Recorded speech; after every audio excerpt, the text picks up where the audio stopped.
apporte les salutations de la République du Texas.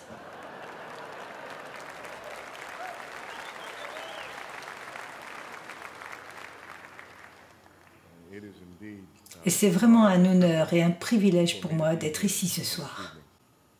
Comme je l'ai dit plus tôt, aucune de mes formations n'était vraiment d'un point de vue réformé.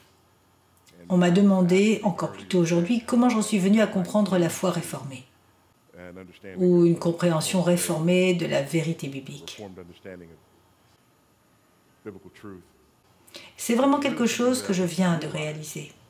Je n'ai jamais eu de professeur réformé ou même calviniste. N'ai jamais servi dans une église réformée ou même calviniste. C'était vraiment une question de lire les Écritures et d'en venir à comprendre ces choses. Et puis de saisir simplement les morts. Et j'ai réalisé qu'il y avait un schéma constant selon lequel ceux qui disaient les choses, du moins en ce qui me concernait, avaient le plus grand impact, le plus durable, étaient des gens qui écrivaient du même point de vue. Et puis j'ai découvert qu'il n'y avait pas que ces vieux morts. Il y avait des vivants.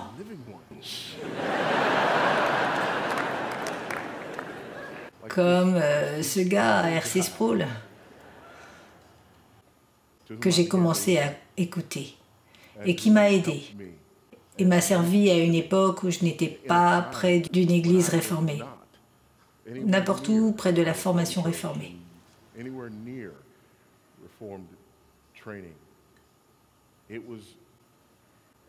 C'était comme un verre d'eau fraîche de pouvoir l'écouter. Certains d'entre nous savent exactement de quoi je parle. Et ainsi, je suis reconnaissant et honoré d'être ici, de me tenir ici ce soir.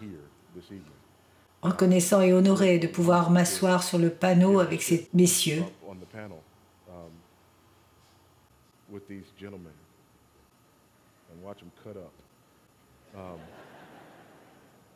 Ma tâche ce soir est d'aborder le sujet, le monde, la chair et le diable. Et je vais le faire à partir du premier paragraphe dans Éphésiens chapitre 2, où nous voyons ces trois choses interagir avec les individus.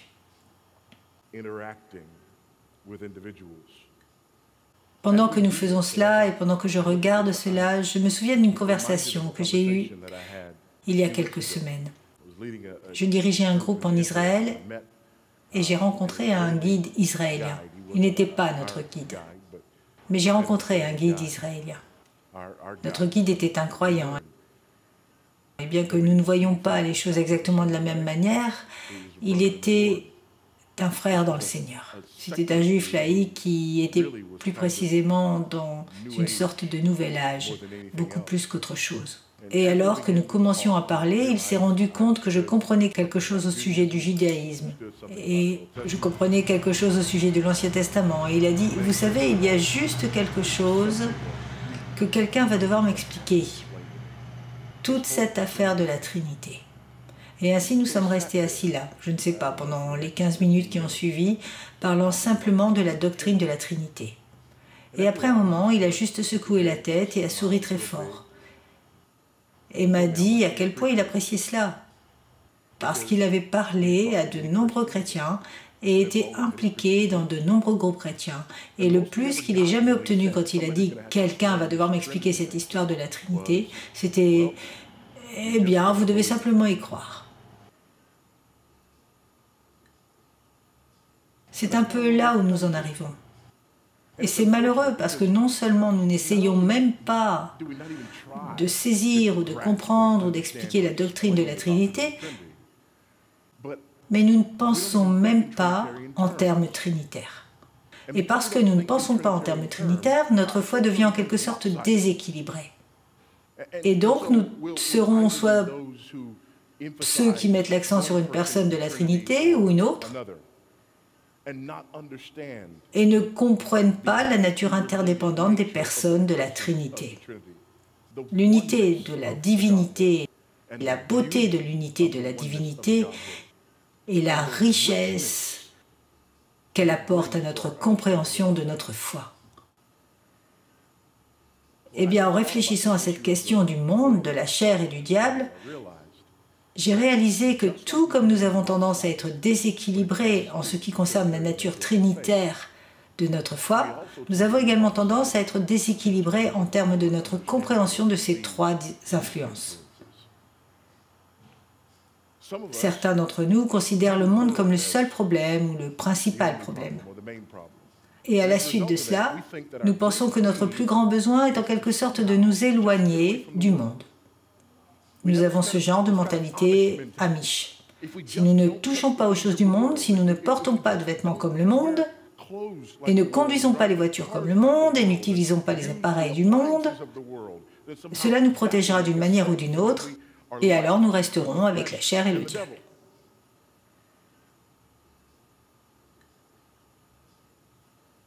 Sans parler du fait que juste parce que vous utilisez quelque chose qui n'est pas du monde d'aujourd'hui,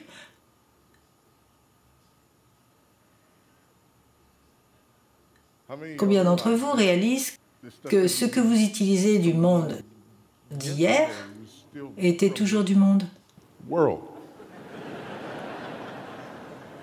Donc je n'utiliserai pas de voiture, mais j'utiliserai un buggy.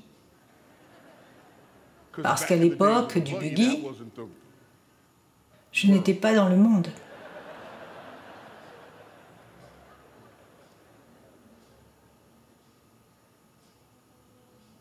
Puis il y en a d'autres. Nous nous concentrons juste sur le diable, et tout est le diable.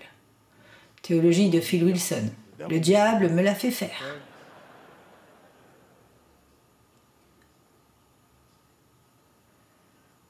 Et tout ce que nous faisons, c'est chercher le diable partout. Ou, comme on dirait au Texas, chercher le diable partout. C'est au-delà de partout, d'accord? C'est le diable, c'est toujours le diable. C'est le diable qui t'a fait faire ça, c'est le diable. Et nous voilà avec le monde et la chair. Et puis il y en a d'autres. Et nous pensons que le seul problème est notre chair. Et cela apporte son lot de difficultés. Mais il y a un problème plus large avec un manque de compréhension de ces trois choses et de la façon dont elles fonctionnent ensemble. Et le problème plus large est celui-ci. À moins que nous ne comprenions pas cette interaction entre le monde et la chair et le diable, nous ne comprenons pas le caractère pécheur de notre péché. Nous ne comprenons pas la nature radicale de notre dépravation, à moins de comprendre que nous sommes cernés de toutes parts, qu'il ne s'agit pas d'un seul problème, mais de tout ce qui nous entoure et de tout ce qui nous concerne. Et nous sommes nombreux à avoir perdu la compréhension de la nature radicale de notre état de pécheur. Et par conséquent, nous avons également perdu la compréhension de la nature radicale du péché de ceux qui nous entourent. Et donc cela impacte et affecte même notre approche de l'évangélisation et notre approche de l'apologétique. Si leur problème est juste le monde, alors j'ai juste besoin de les éloigner du monde. Si leur problème n'est que le diable, je dois juste leur faire prendre conscience du diable. Si leur problème n'est que la chair, alors j'ai juste besoin de leur faire changer certaines habitudes. Mais s'ils sont cernés de toutes parts, cela affecte également notre compréhension de la nature radicale de notre rédemption. Nous n'avons pas une image complète de ce que signifie être sauvé. De quoi nous sommes sauvés? Par qui et par quoi nous sommes sauvés? Et donc, aux deux extrémités de ce spectre, il est important pour nous de saisir ces vérités. Donc, si vous le voulez bien, rejoignez-moi ici dans Éphésiens chapitre 2 et regardons là ces 10 premiers versets. Et tu étais mort. J'aime juste m'arrêter ici. C'est incroyable de voir à quel point les gens compliquent cela pour s'adapter à leur système théologique. Pour certaines personnes, cela signifie malade. Pour certaines personnes, cela signifie que vous étiez en phase terminale. Vraiment, vraiment, vraiment malade. Pour certains, cela signifie que vous couliez dans l'océan et que vous étiez sur le point de vous noyer.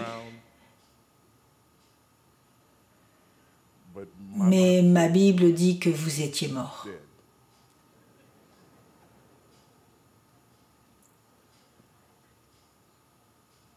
Tu étais mort dans les offenses et les péchés dans lesquels tu marchais autrefois, en suivant le cours de ce monde, en suivant le prince du pouvoir de l'air. Donc il y a le monde, il y a le diable, l'esprit qui est maintenant à l'œuvre dans les fils de la désobéissance, parmi lesquels nous avons tous vécu dans les passions de notre chair. Il y a le troisième, exécutant les désirs du corps et de l'esprit, et étaient par nature des enfants de colère, comme le reste de l'humanité. Mais Dieu, j'aime m'arrêter là aussi.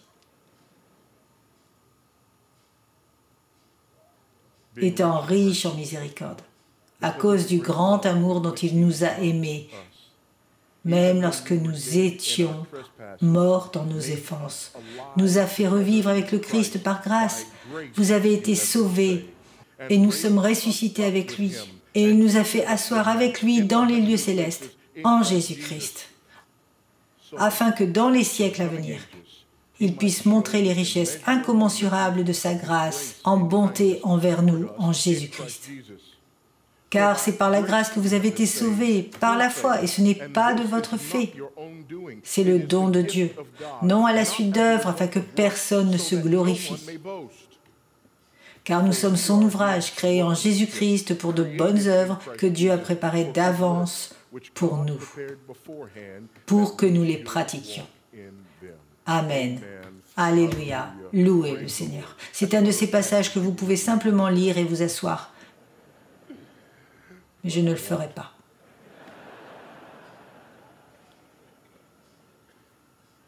Afin de comprendre cela, je vais vous donner quelques outils qui vous seront utiles. Tout d'abord, je vais vous aider à comprendre cette lettre. Cette lettre qui est divisée en deux. Divisée entre la première moitié où l'on regarde l'orthodoxie et la seconde moitié où l'on regarde l'orthopraxie. La première moitié où nous examinons notre vocation et la seconde moitié où nous examinons notre conduite. La première moitié où nous examinons les indicatifs et la seconde moitié où nous examinons les impératifs. Divisé en deux, et pour que nous sachions que cette division s'est produite. À la fin du chapitre 3, nous avons une doxologie et au début du chapitre 4, nous avons une clause « donc ». Nous avons terminé une chose et nous en avons commencé une autre. Et puis cette première moitié du livre est remplie de ces indicatifs. Il est rempli de cette image de ce que Dieu a fait pour nous à travers Christ, sa personne et son œuvre. Et puis quand nous entrons dans la seconde mi-temps et que nous entrons dans ces impératifs, les indicatifs ne disparaissent pas simplement, ils sont toujours là. Et donc, nous avons ces impératifs. Nous avons des choses auxquelles nous sommes appelés, mais nous y sommes appelés à la lumière et en conséquence directe de ce que Christ a accompli en notre nom à la gloire du Père, à la croix. Et donc, nous sommes appelés à ces choses. Et notre désir de faire ces choses et notre capacité à faire ces choses sont inexorablement liés à ces indicatifs dans la première moitié de la lettre. Donc il est impératif que nous saisissions et que nous comprenions ces indicatifs dans la première moitié. Et en plein milieu de tous ces indicatifs, dans la première moitié, nous avons notre paragraphe. Mais avant d'y revenir, laissez-moi vous montrer quelque chose à propos de ces indicatifs dans les 3 premiers chapitres. Les 3 premiers chapitres ont tous leur propre sorte de crescendo. Et ils se terminent tous par ce que j'aime appeler les archi-indicatifs d'Éphésiens. Je crois qu'il y a 3 indicateurs principaux dans ces 3 premiers chapitres qui sont la clé pour déverrouiller ce livre dans son ensemble. Et ils sont comme suit. Regardez avec moi les fins de chacun de ces chapitres.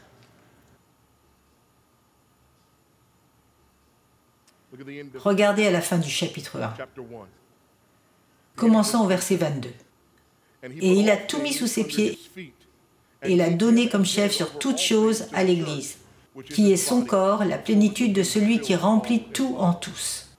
Ce premier indicatif est la direction de Christ sur son corps. Cette lettre est remplie de références à la direction de Christ sur son corps. Et même lorsque nous entrons dans la seconde moitié et que nous avons par exemple des impératifs liés au mariage, l'impératif pour le mari et l'impératif pour la femme, sont enracinés et fondés sur cette idée de la direction du Christ sur son corps que nous avons apprise ici dans le premier chapitre. À la fin de la seconde mi-temps, on a entre autres, regardez là à la fin de cela, commençant au verset 19. Ainsi donc, vous n'êtes plus des étrangers, mais vous êtes concitoyens des saints et membres de la maison de Dieu, bâtis sur le fondement des apôtres et des prophètes. Christ Jésus lui-même étant la pierre angulaire, dans toute la construction étant réunie, devient un saint temple dans le Seigneur. En lui, vous aussi, vous êtes édifiés ensemble pour devenir une demeure pour Dieu par l'Esprit. Ainsi, nous avons la direction de Christ sur son corps. Maintenant, nous avons l'unité dans le corps de Christ. Le second, en quelque sorte, archi-indicatif ici. Et juste pour vous donner un exemple de combien il est crucial de comprendre ces indicatifs, lorsque vous comprendrez les impératifs, il y a impératif là, dans Éphésiens chapitre 5, qui donne des crises à beaucoup d'entre nous.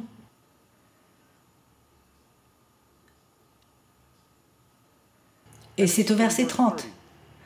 N'attristez pas le Saint-Esprit par qui vous avez été scellés pour la rédemption. J'ai entendu tellement d'explications sur ce que signifie attrister le Saint-Esprit. Tant. Cependant, la clé se trouve dans ce que nous venons de lire. Tout d'abord, retournez au verset 28. Qu'aucune parole corrompue ne sorte de votre bouche, mais seulement celle qui est bonne pour l'édification, selon l'occasion, afin qu'elle fasse grâce à ceux qui l'entendent. Et n'attristez pas le Saint-Esprit de Dieu. D'après la fin du chapitre 2, qui nous construit en tant que corps? Le Saint-Esprit. Par conséquent, attrister l'Esprit dans ce contexte, c'est prononcer des paroles corrosives qui détruisent les membres du corps que l'Esprit construit ensemble dans l'unité. Eh bien, comprenez les impératifs, comprenez les indicatifs. Donc, la direction de Christ sur son corps, et ensuite l'unité dans le corps de Christ. Et puis, il y a le troisième, le dernier. Regardez le chapitre 3. Celui-ci monte crescendo quand il termine la première mi-temps. Maintenant, à celui qui est capable de faire beaucoup plus que tout ce que nous demandons ou pensons, selon la puissance de l'œuvre de Dieu en nous. À lui soit la gloire dans l'Église et en Jésus-Christ, à travers toutes les générations, pour toujours et à jamais. Amen. Voilà la gloire que le corps donne à sa tête. Ainsi, nous avons la direction de Christ sur son corps. Nous avons l'unité dans le corps de Christ. Et puis nous avons la gloire que le corps donne à la tête. Quelle est la signification de cela à la lumière de ce que nous lisons dans ce premier paragraphe du chapitre 2. Voici la signification. Ce que nous sommes censés voir, c'est la direction de Christ sur son corps. Mais au chapitre 2, nous voyons que l'homme, en dehors de Christ, est sous la mauvaise direction. Nous sommes sous la direction du prince de la puissance de l'air. Ce que nous sommes censés voir, c'est l'unité dans le corps de Christ. Mais à la place, ce que nous voyons dans ce premier paragraphe, c'est que les hommes sont les ennemis de Dieu, ennemis de Christ. Nous sommes censés voir cette gloire que le corps donne à sa tête, mais au lieu de cela, ce que nous voyons, c'est l'homme à cause de sa chair, à cause de son corps, à cause de son esprit, poursuivant sa propre gloire et ses propres appétits, par opposition à la gloire de Dieu en Christ. Nous avons un problème, et il est important.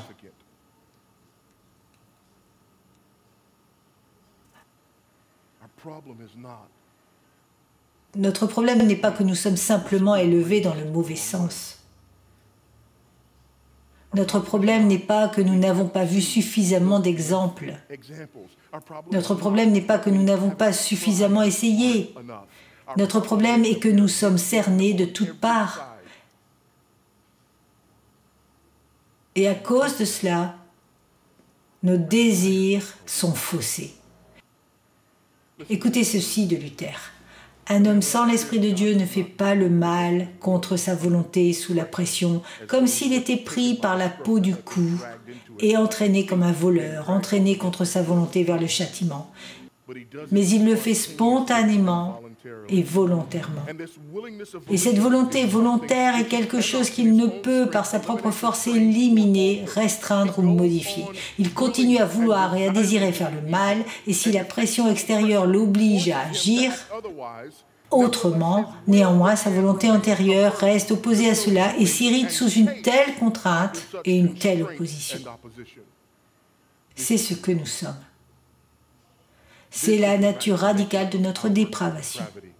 Regardons ces choses à tour de rôle. D'abord, le monde. Suivre le cours de ce monde. Et nous savons que le mot « monde » est utilisé de différentes manières dans le Nouveau Testament. Il est utilisé de différentes manières dans la littérature paulinienne. Paul l'utilise parfois pour désigner l'ensemble de l'ordre créé, le monde, le cosmos. Parfois, il l'utilisait pour désigner toute l'humanité. À d'autres moments, il l'utilise pour se référer spécifiquement aux Juifs et aux gentils de la même manière. Ce mot est utilisé pour désigner ce qui est contre Dieu, ce qui est opposé à Dieu. Par exemple, dans Romains 12, verset 1, « Ne vous conformez pas au modèle de ce monde. Ne soyez pas pressés dans le moule de ce monde. Il y a l'idée de ce monde et du monde à venir, cet âge et l'âge à venir. L'idée de ces choses qui s'opposent à Dieu. Lorsque Jésus a enseigné à ses disciples à prier, il n'a pas utilisé ce monde, mais il a utilisé cette idée. Que prions-nous? Notre Père qui es aux cieux, que ton nom soit sanctifié, que ton règne vienne, que ta volonté soit faite sur la terre comme au ciel.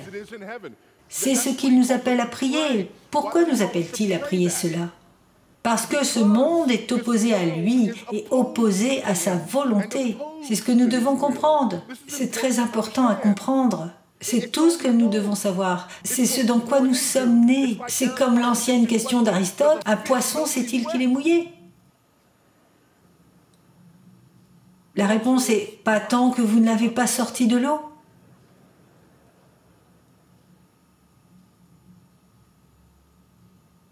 C'est ce que nous sommes. Et c'est tout ce que nous devons savoir. Donc, quand vous êtes séparés de Christ, encore une fois, ce n'est pas seulement que vous avez de mauvaises habitudes. Vous faites partie du monde. Vous faites partie d'un système qui s'oppose à Dieu à chaque instant. Cependant, c'est subtil en ce que ce monde ne montre pas une opposition ouverte à Dieu. Ce serait trop évident.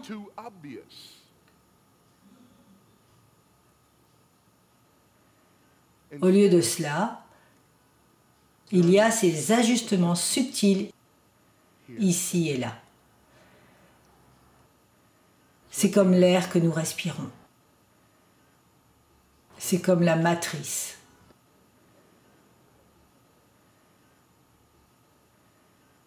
C'est comme la matrice. Et c'est tout ce que nous savons. Ensuite, il y a l'idée du diable. Non seulement nous sommes dans ce monde, non seulement nous sommes dans ce système qui s'oppose à Dieu, non seulement nous sommes pressés dans le moule de ce système qui est totalement opposé à Dieu, mais il y a aussi cette influence qui suit le prince de la puissance de l'air, l'esprit qui est maintenant à l'œuvre dans les fils de la désobéissance. Donc tout d'abord, il y a ce système qui est mis en place, ce monde auquel nous appartenons, ces lentilles sur nos yeux. Cette image de la réalité qui est peinte pour nous. Ces choses qui sont supposées parce qu'elles sont tout ce que nous avons jamais connu. Et en plus de ces choses, comme si cela ne suffisait pas, il y a en fait le diable. Il y a en fait des forces spirituelles maléfiques. Il y a en fait un monde démoniaque, un royaume démoniaque. Et nous pouvons avoir des ennuis de deux manières ici. Il y a un fossé des deux côtés de la route. Nous pouvons surestimer l'influence du diable ou nous pouvons sous-estimer l'influence du diable. Le fait est que les Écritures sont claires. Nous étions sous son influence. Nous avons donc ce monde, ce système qui nous apprend quoi croire et quoi penser, ce qui est bien et ce qui est mal, ce qui est vrai et ce qui est faux.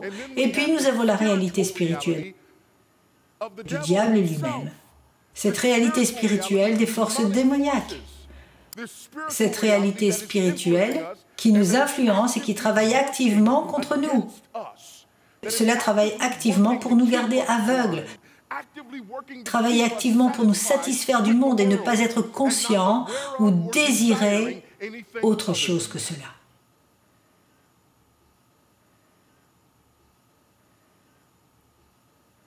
De peur que vous ne pensiez que vous êtes simplement innocent dans tout cela.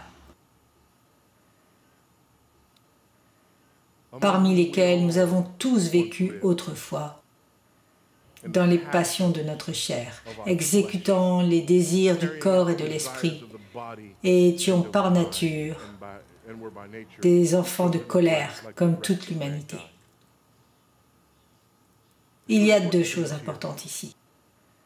Il boucle ce cercle complet lorsqu'il se réfère au reste de l'humanité. Il fait un point là. Le point là revient au monde. Et ce n'est pas comme si le monde était en quelque sorte ici, dans des poches ici et là. C'est le reste de l'humanité. Et les personnes qui ne sont pas sous cette influence sont minoritaires. Il y a une porte large et il y a une porte étroite. Mais avant de dire cela, il fait référence à notre chair, à nos propres désirs, à nos corps et à nos esprits, et à ce que nos corps et nos esprits veulent. Voici donc pourquoi le monde et le diable sont si puissants. Parce qu'ils nous donnent exactement ce que nous voulons. C'est ce que nous sommes. Nous ne sommes pas des individus qui, autrement, poursuivraient Dieu si le diable nous laissait tranquilles. Loin de là. Depuis l'automne, avec le premier Adam à la tête du gouvernement fédéral, nous sommes opposés à toutes les bonnes choses. Écoutez ce que disent les confessions, Westminster et Londres. De cette corruption originelle par laquelle nous sommes complètement indisposés, handicapés, et rendus opposés à tout bien et entièrement enclins à tout mal, procèdent toutes les transgressions réelles. Nos péchés viennent de notre nature pécheresse. C'est qui nous sommes. C'est ce que nous voulons, c'est ce que nous désirons. Alors n'y pensez pas comme si nous venions dans ce monde et que nous étions innocents et que nous recherchions vraiment un moyen de trouver Dieu et un moyen de plaire à Dieu. Mais tout à coup, ce monde dit « non, ne fais pas ça » et le diable dit « non, ne fais pas ça ». En fait, non, ce n'est pas assez radical. Ce n'est pas assez pécheur. Ce n'est pas ce que vous étiez. Voici qui vous étiez avant de venir à Christ. Vous êtes venus avec des désirs charnels qui étaient contre Dieu. Vous êtes venus avec des désirs de votre corps et de votre esprit qui étaient aliénés à Dieu. Vous êtes venus avec des désirs qui étaient mauvais. Et le diable et le monde n'ont pas eu à vous chercher. Vous vous êtes reposés en eux parce qu'ils vous ont donné exactement ce que vous vouliez.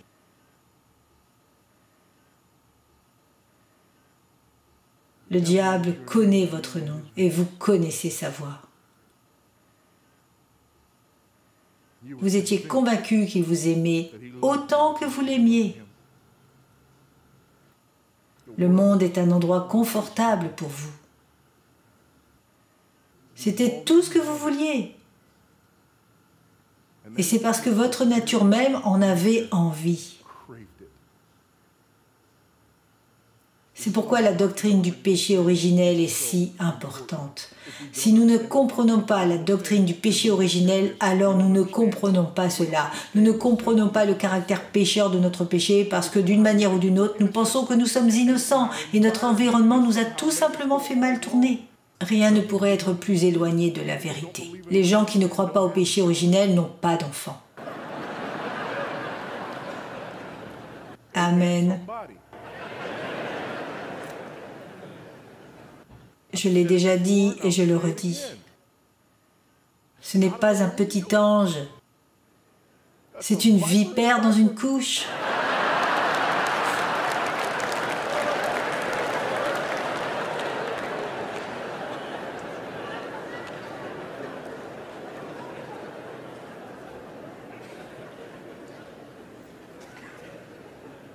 Vous venez dans ce monde, vous pouvez à peine ouvrir les yeux.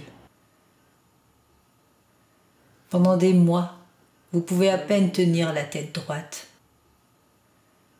Vous devez saisir sa tête maintenant. Vous ne pouvez pas vous asseoir, vous ne pouvez pas parler, vous ne pouvez pas ramper, vous ne pouvez pas marcher. Mais vous pouvez faire savoir à tout le monde que vous dirigez les choses.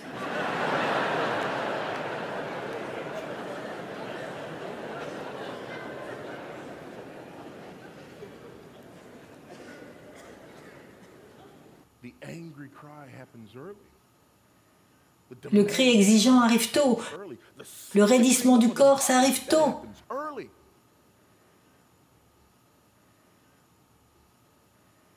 Il est si mignon. Non, ce n'est pas mignon. L'une des raisons pour lesquelles Dieu les rend si petits est qu'ils ne vous tueront pas.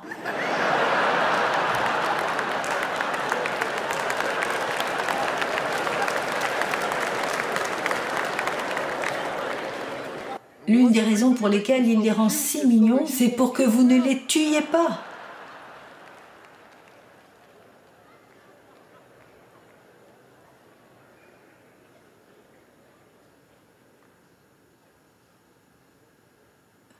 Nous sommes des pécheurs. Vous voyez, vous ne comprenez pas cela. C'est pourquoi nous n'avons aucune urgence à partager l'Évangile avec la gentille vieille dame du coin, de la rue. Parce qu'après tout, ce n'est qu'une gentille vieille dame.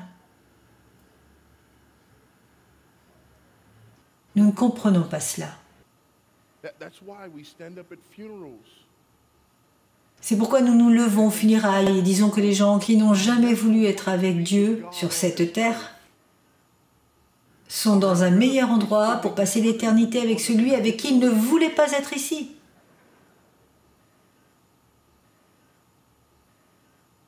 Parce que nous ne comprenons pas cela. Nous ne comprenons pas cela. Et parce que nous ne comprenons pas cela, nous ne comprenons pas à quel point nous sommes désespérés pour une rédemption radicale. En fait, parce que nous ne comprenons pas cela, nous ne pensons pas avoir besoin d'être sauvés. Et en fait, nous pensons simplement que nous avons besoin d'être aidés. Nous ne pensons pas avoir besoin de bonnes nouvelles, nous avons besoin de bons conseils.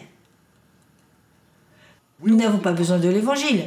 Nous avons juste besoin de 10 façons d'avoir une vie heureuse et de 5 façons pour réduire le stress, parce que c'est notre problème.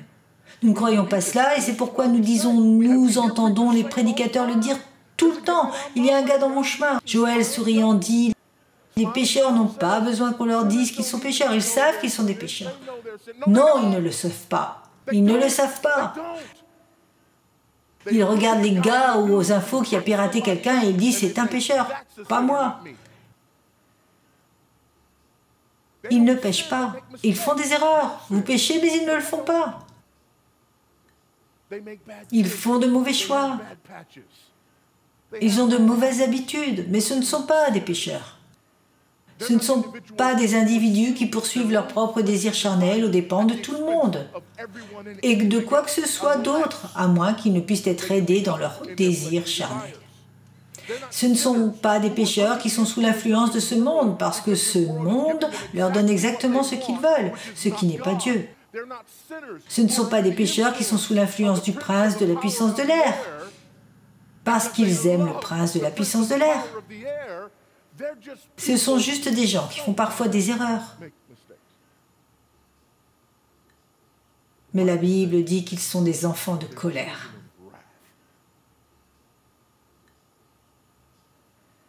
Et nous aussi. Si vous comprenez que vous êtes un enfant de la colère, vous comprenez que vous n'avez pas besoin de bons conseils. Vous avez besoin de bonnes nouvelles. Parce qu'il n'y a pas de bonnes nouvelles là-dedans. Tout cela est mauvais. Il n'y a aucun espoir. Je suis mort. Et je suis sous l'influence de ce monde qui s'oppose à Dieu et du prince de la puissance de l'air qui s'oppose à Dieu. Et ce qui est pire, ma chair, mon corps, mon esprit, ils l'aiment et ils le veulent et ils ne veulent pas de Dieu. Et je suis un ennemi de Dieu et je mérite la colère de Dieu. En fait, voici une note de bas de page, au cas où vous poseriez la question, car tant de gens manquent celui-ci. Vous savez, même si vous savez que vous avez besoin d'être sauvé, savez-vous de quoi vous avez besoin d'être sauvé? Dieu. Amen. Vous devez être sauvé de la colère de Dieu. Ce qui est de Dieu, ce Dieu saint, juste. C'est pourquoi nous trouvons le verset 4.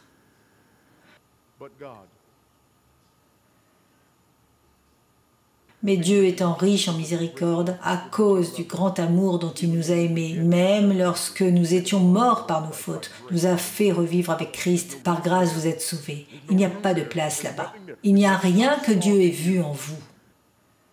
Ce n'est tout simplement pas là. Il n'y a rien en toi qui s'élève au-dessus du reste. La réponse est, mais Dieu, vous êtes mort. Peu importe le nombre de fois que vous avez entendu l'illustration, vous coulez, vous vous noyez, vous êtes sur le point de couler pour la dernière fois et Dieu vous lance une bouée de sauvetage, mais vous devez la saisir. Les hommes morts ne saisissent pas.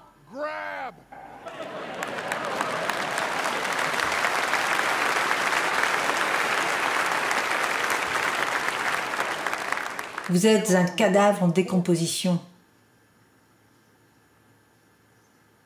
Vous n'êtes pas presque mort. Vous n'êtes pas près de mourir. Mais vous êtes mort.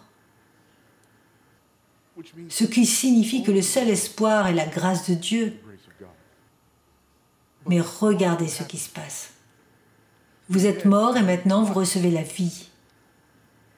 Dieu nous a fait vivre avec Christ. Vous êtes mort, et maintenant vous êtes vivant avec Christ. C'est important. C'est la doctrine de la régénération. C'est Dieu qui nous fait vivre, c'est Dieu qui nous fait naître de nouveau. Et peu importe combien de fois nous entendons là-bas dans l'évangélisme populaire que nous naissons de nouveau, vous ne pouvez pas plus vous naître de nouveau que vous êtes né la première fois. Naître de nouveau est un acte de Dieu. Naître de nouveau est un acte surnaturel. Naître de nouveau est quelque chose que vous ne demandez pas, vous n'avez pas assez de bon sens pour demander. Vous êtes mort. Dieu fait cela. Et c'est par grâce qu'il fait cela. C'est pour sa gloire qu'il fait cela. C'est à cause de Christ qu'il fait cela. Et c'est par la grâce seule. Nous n'aimons pas cela. Allez chez nos amis catholiques. Écoutez ça. Le Concile de Trente, session 6, canon 9. Si quelqu'un dit que par la foi seule le pécheur est justifié au point de signifier que rien d'autre n'est tenu de coopérer pour obtenir la grâce de la justification, qu'il soit anathème. Encore une fois, session 6, canon 11. Si quelqu'un dit que les hommes sont justifiés soit par l'imputation de la justice de Christ seul, soit par la seule rémission des péchés, à l'exclusion de la grâce et de l'amour répandus dans leur cœur par l'Esprit Saint, et leur est inhérent, ou même que la grâce par laquelle nous sommes justifiés n'est que la faveur de Dieu, qu'il soit anathème. Et enfin, si quelqu'un dit que la culpabilité est remise à tout pécheur pénitent après que la grâce de la justification a été reçue et que la dette du châtiment éternel est tellement effacée qu'il ne reste plus de dette de châtiment temporel à acquitter, ni dans ce monde ou dans l'autre, au purgatoire avant que l'entrée dans le royaume des cieux puisse être ouverte, qu'il soit anathème. Il ne prêche pas le même évangile. Mais c'est aussi ce que croient la plupart des évangéliques aujourd'hui.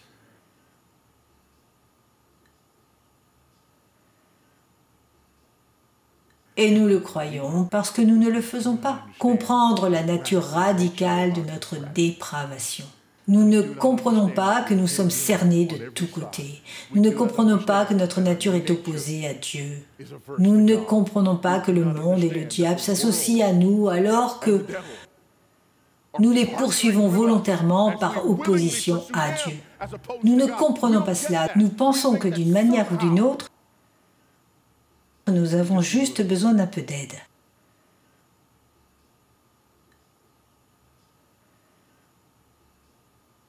Des morts aux vivants, du cours de ce monde au lieu céleste.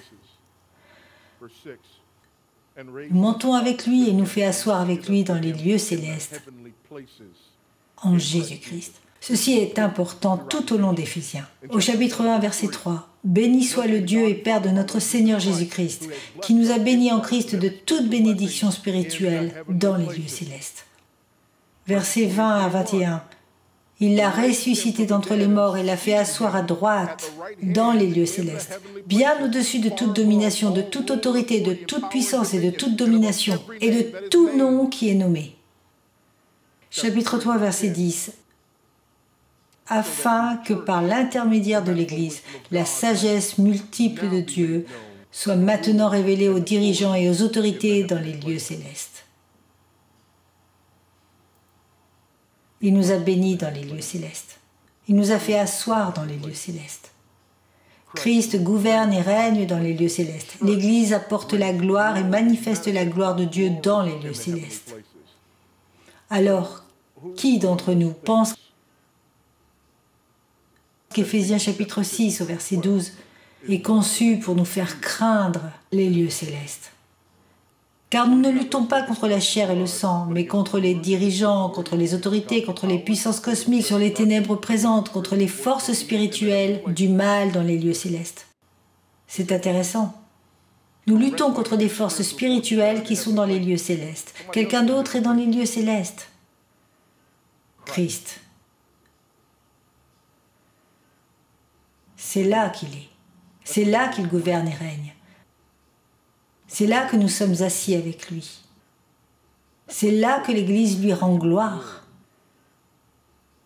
Le chapitre 6 n'est pas fait ou il n'est pas écrit pour nous faire craindre le diable, mais pour nous donner la foi à cause de celui qui gouverne et règne dans ce royaume.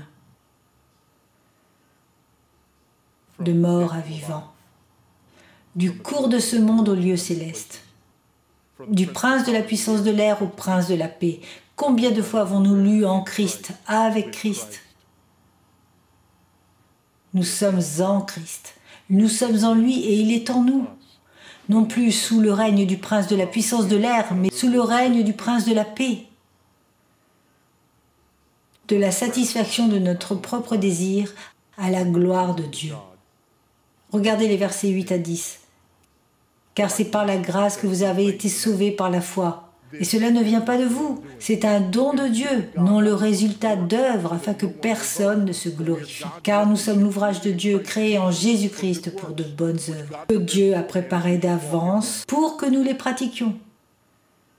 Remarquez qu'il y a un renversement complet de notre condition précédente. Nous étions morts, maintenant nous sommes vivants en Christ. Nous suivions le modèle de ce monde. Maintenant, nous sommes assis dans les lieux célestes avec Christ. Nous étions sous l'influence du prince de la puissance de l'air. Mais maintenant, nous sommes en Christ. Nous satisfaisions nos désirs, les désirs de notre corps, les désirs de nos esprits, et pourtant, maintenant, nous avons été recréés. Nous sommes l'ouvrage de Dieu. Et il y a un travail que Dieu a pour nous à faire qui lui apporte la gloire dans les lieux célestes. Maintenant, nous comprenons la nature de notre salut. Mais ce n'est que lorsque nous comprenons la nature radicale de notre dépravation. Vous comprenez la nature radicale de votre dépravation, vous comprenez le mécanisme de votre salut. Dieu doit faire cela. Vous ne pouvez pas faire ça. Vous comprenez la nature radicale de votre dépravation, vous comprenez l'ampleur de votre salut. Vous comprenez de quoi vous avez été sauvés. Et cela vous donne également une image de l'ampleur et de la gloire de Christ, qui est celui dont la personne et l'œuvre nous ont rachetés pour Dieu.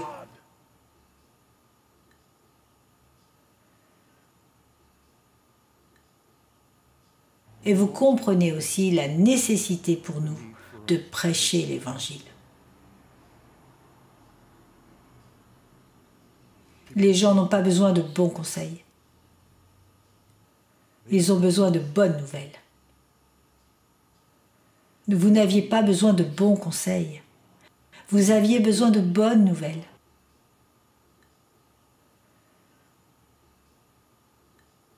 Oui, mais qu'en est-il du reste? Il en parle dans les 3 derniers chapitres.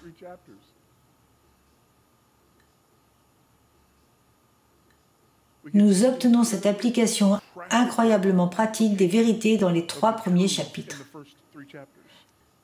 tout au long de la seconde mi-temps.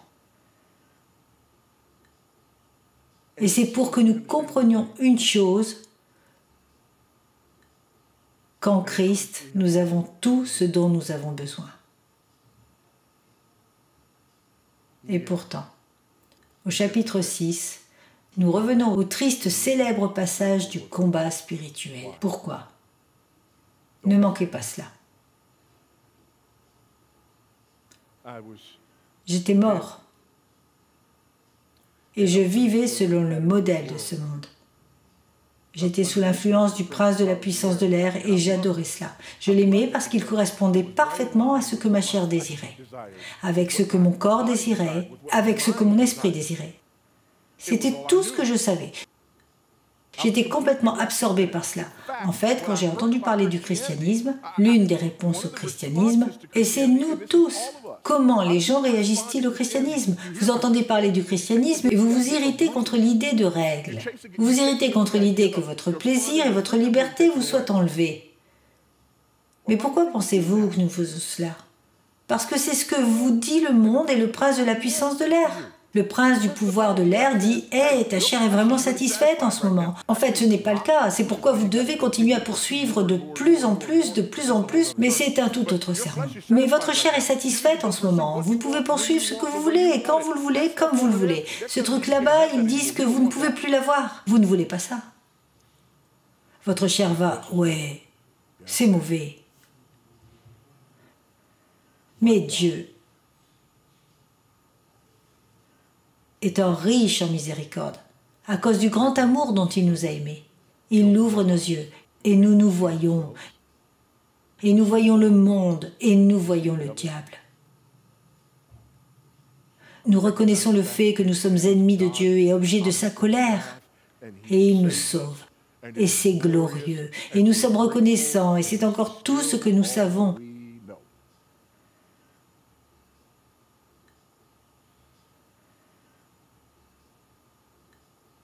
C'est pourquoi nous avons besoin de ces moyens ordinaires de grâce. C'est pourquoi nous avons besoin du corps de Christ. Laissez-moi vous demander quelque chose. La question est venue plus tôt. La personne qui dit « Je suis chrétien, mais je n'ai pas besoin de l'Église ». Voici que cette personne dit « J'ai vécu dans ce monde, ma chair est ravie dans ce monde, j'ai été sous le prince du pouvoir de l'air. Je l'aime et je crois qu'il m'aimait et c'était la seule chose que je savais.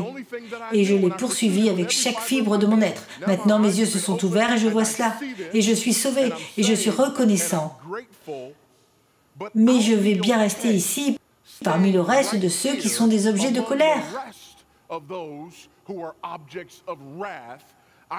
Je n'ai pas besoin d'être conforme ou d'être transformé par le renouvellement de mon esprit. Je vais juste rester ici et continuer à être conforme à ce modèle et j'irai bien. Ou si je ne pense pas que j'irai bien, je pense que je peux en moi-même, avec un esprit qui a été complètement déformé toute ma vie, trouver comment ressembler davantage à Christ. Être complètement tout seul, juste ici, dans ce même endroit où il m'a trouvé. Les gens, comme on dit d'où je viens, ce chien ne chassera pas.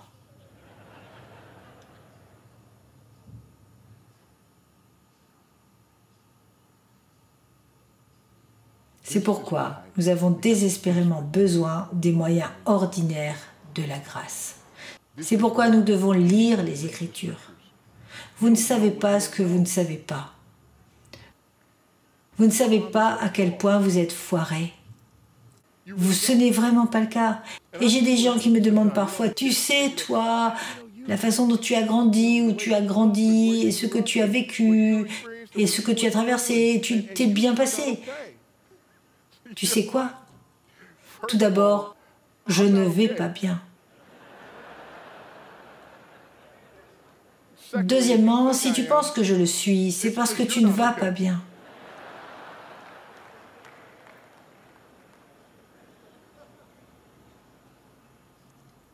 Je me rappelle chaque jour à quel point j'ai besoin d'être transformé par le renouvellement de mon esprit. Tous les jours. Tu sais ce que j'aime? Tu sais ce que j'aime? J'aime les saints vieux, courbés, à la marche lente, aux cheveux gris, qui marchent avec Jésus depuis longtemps, qui vous regardent à leur manière et sourient et vous racontent ce qu'ils viennent d'apprendre. Cela me bénit.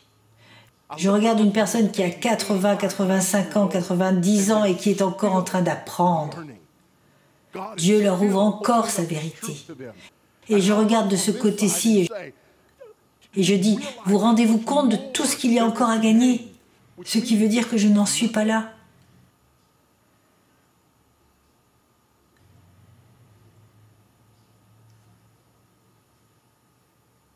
Parce que si je ne fais pas attention, je peux toujours être à l'aise dans le monde.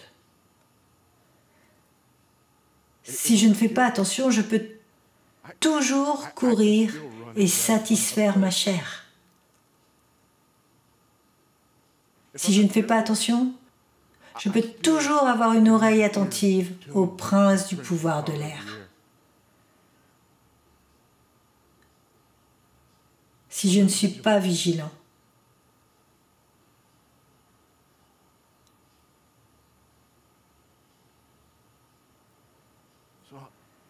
alors j'aime ces moyens ordinaires de grâce. Prière, écriture, prédication de la parole, les ordonnances,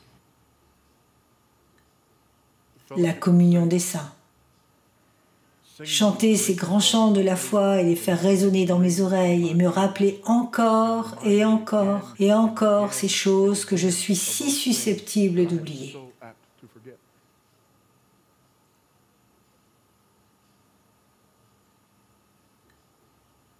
Voyez-vous, comprendre cette dépravation radicale qui est la nôtre nous donne non seulement une sensibilité envers ceux qui sont perdus,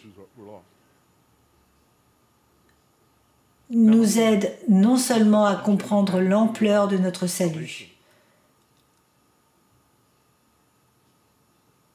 mais cela nous rappelle également que nous avons toujours désespérément besoin parce que le monde, la chair et le diable sont toujours là. Être mortifiés. Amen. Mais toujours là. Nous avons encore ce trésor dans des vases d'argile. Nous avons encore des faiblesses. Nous devons encore être vigilants. Et nous devons encore nous méfier du monde, de la chair et du diable, mais ne jamais avoir peur. Pourquoi? Parce que je ne suis plus mort. Je suis en vie. Je n'ai pas peur. Pourquoi? Parce que j'ai la double nationalité maintenant.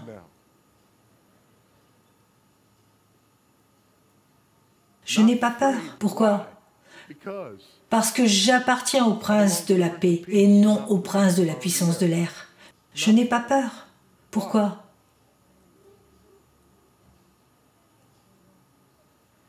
Parce que même ma chair est rachetée. Pas encore là. Mieux aujourd'hui qu'hier. Et mieux demain qu'aujourd'hui.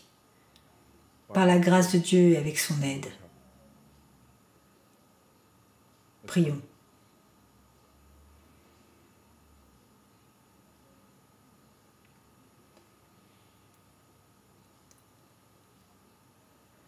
Père,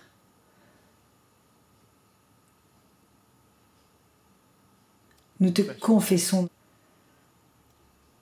notre grand besoin. Nous te confessons qu'à cause du monde, de la chair et du diable, nous nous battons constamment. Nous te confessons que nous nous souvenons encore du modèle, que nous nous souvenons encore de la voie, que nous luttons encore avec les désirs. Et pourtant, nous te confessons que nous savons que ce n'est pas ce que nous sommes, parce que nous avons été rendus vivants avec Christ. Parce que nous avons été assis avec lui dans les lieux célestes. Parce que notre allégeance est passée du prince des puissances de l'air au prince de la paix.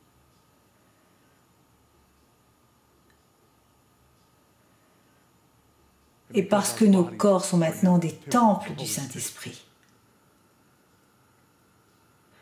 Accorde par ta grâce que Christ soit formé en nous. Accorde par ta grâce que l'œuvre de sanctification se poursuive en nous. Accorde par ta grâce que le désir des choses de Dieu grandisse en nous.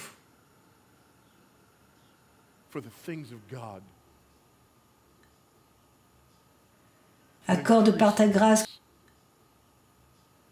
que notre dédain pour le péché, notre dédain pour le monde, notre dédain pour le prince de la puissance de l'air, notre dédain pour nos propres désirs pécheurs et charnels grandissent en nous.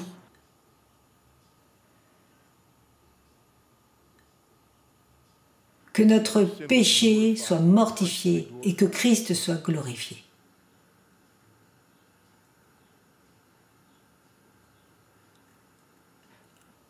Et qu'en conséquence, nous l'adorions.